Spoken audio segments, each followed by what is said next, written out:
নৱম শ্ৰেণীৰ 2.3 এক নম্বৰ অংকটো আনিছোঁ ভাগ কৰা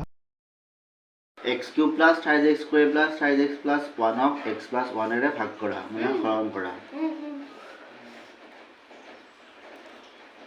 x³ + 3x² + 3x + 1 হৰণ কৰিব লাগিব x + 1 এৰে ষ্টেপকেইটা মই দি গৈছোঁ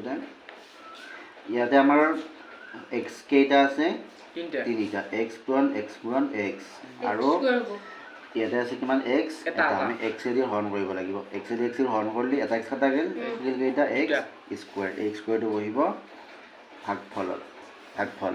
এবাৰ x স্কয়াৰ এই দুটা কি কৰিব লাগিব পূৰণ কৰিব লাগিব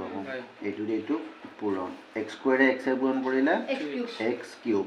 আকৌ x স্কয়াৰ লগত 1 পূৰণ কৰিলে x square x square into 1 x square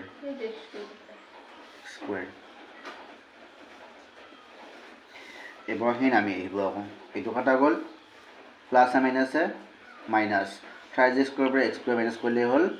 2x square plus 3x নামি আহিল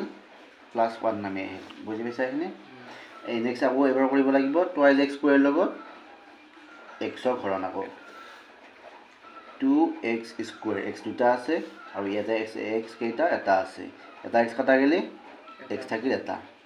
2x ওপৰত বহিব প্লাস 2x আকৌ 2x এৰ লগত এই দুটা কি কৰিব লাগিব পূৰণ ভাগফলটোৰ লগত ভাজ্যটো কি কৰিব লাগে পূৰণ কৰিব লাগে 2x into x 2x square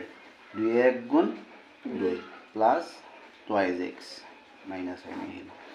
এটা প্লাস হলে মাইনাস আহি যায় এটো নামি গেল কাটা গেল তো 3/2 গেলে কিমান হ'ব x প্লাস 1 আকৌ x এদি x গ্ৰহণ কৰা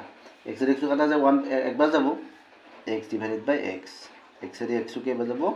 একবাৰ প্লাস 1 আকৌ 1 এদি এটা পূৰণ কৰিব লাগিব 1 into x x 1 গুণ 1 0 ভাগ শেষ পালো কিমান 0